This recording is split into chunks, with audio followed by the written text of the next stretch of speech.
नमस्कार, मेरा नाम है मीतू माथुर बधवार। जब भी हम कोई आवेदन पत्र लिखते हैं या फिर कोई औपचारिक पत्र लिखते हैं तो एक शब्द है जिसका इस्तेमाल लगभग हर बार होता है और वह है उपर्युक्त या उपरोक्त। यानी कि जैसा कि ऊपर कहा गया है, ऊपर कहे गए अनुसार या एज मेंशन्ड अबव। लेकिन जितना ज्यादा प्रयोग इस शब्द का आवेदन पत्रों में होता है उतना ही ज्यादा भ्रम इसकी वर्तनी को लेकर भी रहता है, क्योंकि कोई इसे उपरोक्त लिखता बोलता है तो कोई उपर्युक्त। इसकी सही वर्तनी क्या है और जो सही है वह सही क्यों है, आइए जानते हैं इस वीडियो में।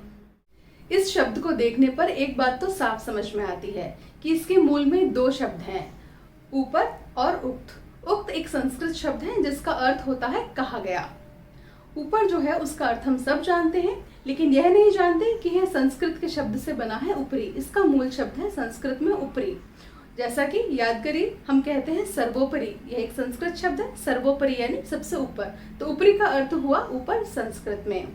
जब इसे ऊपरी से हिंदी में बनता है ऊपर, और जब हम उसमें ई प्रत्यय लगा देते हैं तो वह बन जाता है ऊपरी। तो अब यह एक बात तो साफ है कि ऊपर का अर्थ हिंदी में होता है और ऊपरी का अर्थ होता है ऊपर संस्कृत में। तो अब बात करते हैं उपरोक्त की। उपरोक्त के लिए समझने के लिए उसके हमें टुकड़े करने पड़ेंगे। अगर हम उसके टुकड़े करेंगे तो वो बनेगा ऊपर प्लस उक्त। उक्त का अर्थ हम जानते हैं, बात करते हैं ऊपर की, पर यह ऊपर है क्या? संस्कृत में बात करें तो ऊपरी है, हिंदी में बात करें तो ऊपर है। छोटे ऊ की मात्रा के साथ में ऊपर तो कोई शब्द ही नहीं है, इसलिए यह साबित हो गया कि यह वर्तनी अशुद्ध है। उपरोक्त कुछ नहीं होता। अगर ये उपरोक्त हिंदी वाला होता तो ऊपर प्लस उक्त यानी उपरोक्त होता। इस तरह से ये वर्तनी गलत साबित हो गई।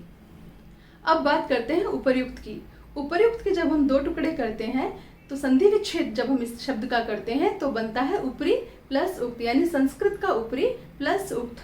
यह सुनने में सही लगता है, लेकिन इसे अच्छे से समझने के लिए हमें संधि के एक नियम को समझना पड़ेगा। यण संधि का नियम यह कहता है, जब किसी शब्द के अंत में छोटी ई या बड़ी ई हो, जैसा कि ऊपरी शब्द के अंदर छोटी ई है अंत में, और उसके आगे वाले शब्द के शुरुआत में ई और ई के अलावा बाकी कोई भी स्वर हो, अ आ उ ओ औ, कोई भी स्वर हो, तो उसका ई का हो जाता है य। तो इस नियम से आप स्क्रीन पे देखेंगे, मैं सिलसिलेवार बताऊंगी कि किस तरह से परिवर्तन हुए इस शब्द में और यह बन गया उपर्युक्त। आधा र जो था इस शब्द में वो य के ऊपर चढ़ा गया और उससे बन गया उपर्युक्त।